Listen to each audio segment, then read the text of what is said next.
Let's start. The project name is the pop-up menu. Let's see the project structure. At the app level build.gradle file, write this plugin. Here we have the main activity. And in the UI, we have an activity_main.xml file, which is the layout of the main activity. And in the menu folder, we have a popup_menu.xml file which has the menu items for the pop-up menu.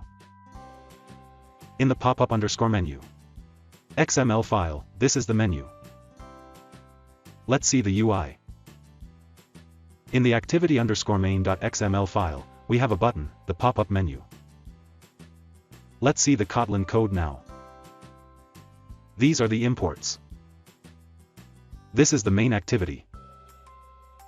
In the onCreate function, when the button is clicked we inflate the popup_menu.xml file. And when the menu items are clicked, we show their name in a toast. And finally, we show the pop-up menu. Let's run the app.